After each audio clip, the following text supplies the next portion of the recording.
Good morning, or whenever it is you're listening to this. Tracy Brown here, and Happy New Year. Today's January 2nd, doing this video. And, well, there are a lot of really good articles out there already in the last couple of days around why you should not go on a diet. And we know why. If you're probably not new to the concept of intuitive eating if you're listening to me, but if you are, just real briefly, the research is really, really clear that within a couple years, and again, the numbers are different, 2 to 5 years, the research says that the numbers are like, I think 86 to, or 88% to 95+% of people who go on a diet are going to gain that weight back. Our bodies, bottom line, are programmed for life. They want to live, and dieting and purposeful restriction feel like, oh my gosh, something is wrong.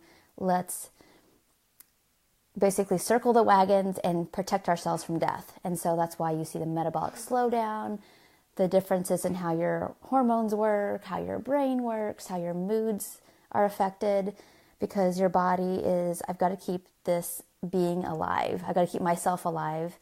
And these other things that are great things to have in terms of like managing your moods and all those kind of things are going to go away. So there's lots of great new articles out there already. I'm so grateful for all my colleagues doing this. And this video is going to be short today just because I'm kind of getting back in the swing of things. I took probably, a good 10 days off doing videos, which has felt good and refreshing and all that, but I've been anxious to get back to you all as well. And so what I want us to think about is not only are we want to be focused, I guess, on rejecting dieting and diet culture, but I also want us to really think about what is all that in service to. Because I think sometimes we get really wrapped up in how to do intuitive eating right, and oh my gosh, I had a bad day. And I encourage people to get really focused on what is it that you love, or what is it that you want to love. Meaning, it may not be your body yet, but it could be, I want to be able to eat brownies with my little one without the thoughts of food. And so what if I eat a big plate of brownies? That's not the end of the world. And it's not always easy to feel that that's okay, but that's what we're working toward, is making it not a big deal. We want to get to the place where even if we don't listen to our bodies, we're not bad people. It's not a big deal.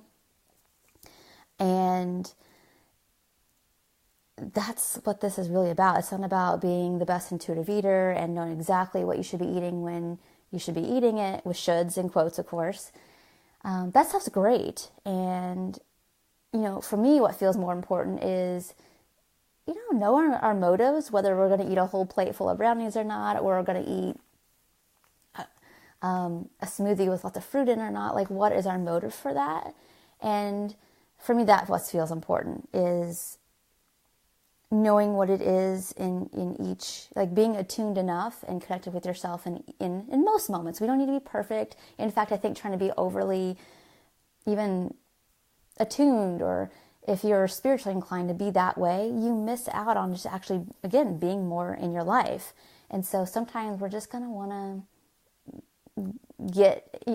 eat the plate of brownies because it was really good and you don't really feel like cooking. And it's just been a while since you just got really full of a good amount of brownies, and you just want to do that. I like being attuned to that, but if I'm not, that's okay too.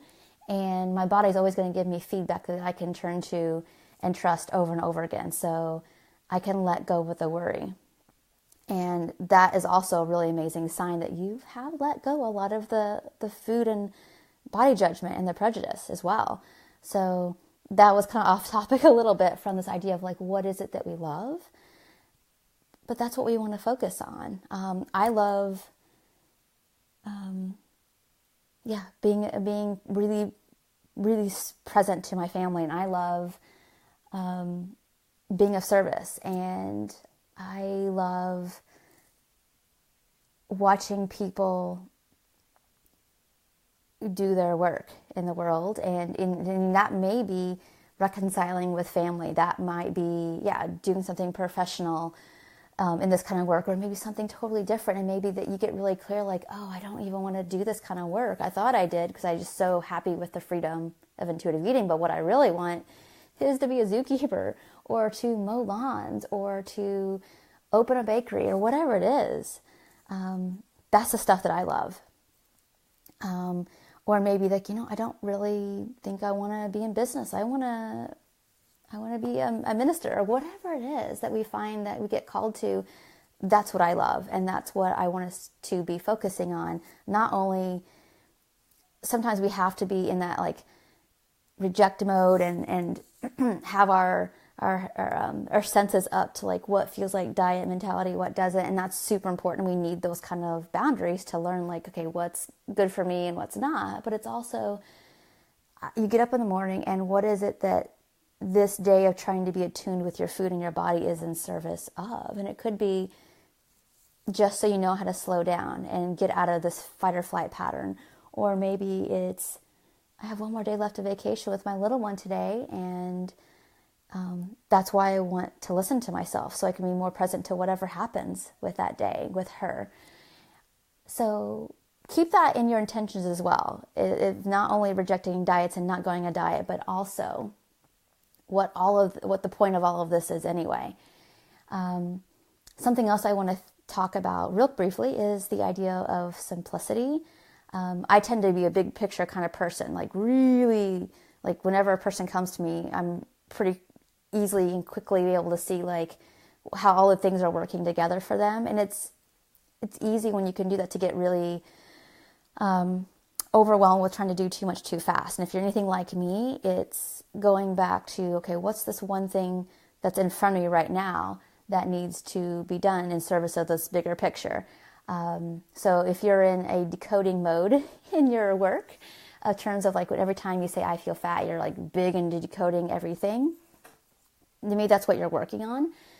And don't feel bad if other things you're not as focused on, which is maybe joyful movement or other stuff. You can't really do everything at one time. So if you're working on, let's say, more variety in your food intake, it's okay if like you're not even going to focus on your movement, or you're not as doing some other kind of element. Don't worry about that. You can't usually put that much energy into one thing at any one time.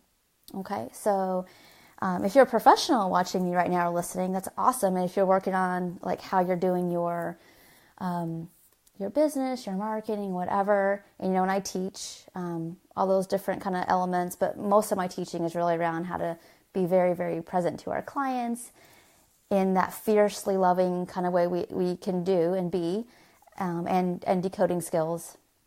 Again, you're not going to get good at all those things at one time, so pick a lane and practice it, whatever that is.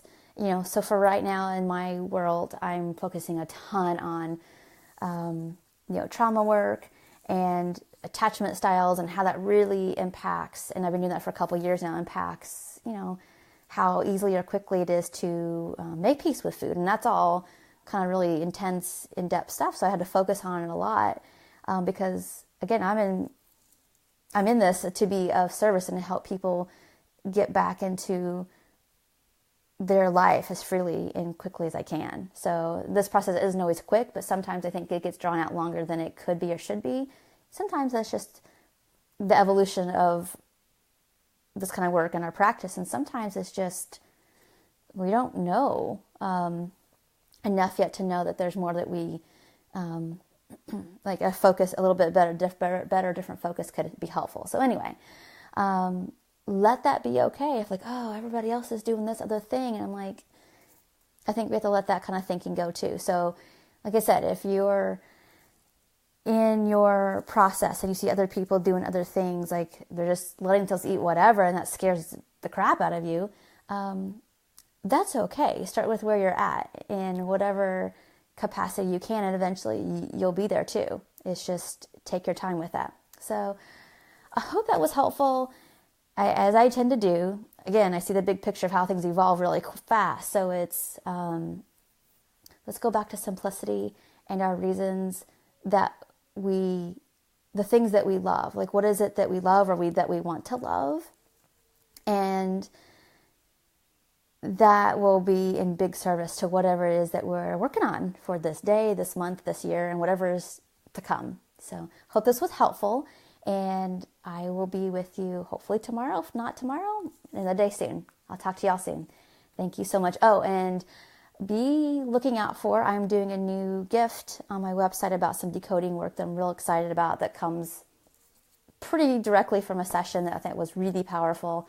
And I just want to share that with everybody. So that's coming this month, and some other good audios to follow it as well. So I'll talk to you all soon. And I'm hoping that if you're on my list and you get that stuff, that I get your feedback about how helpful that was or not. But I'm feeling pretty confident it'll be a useful tool. So, all right, I'll talk to you all soon. Take care.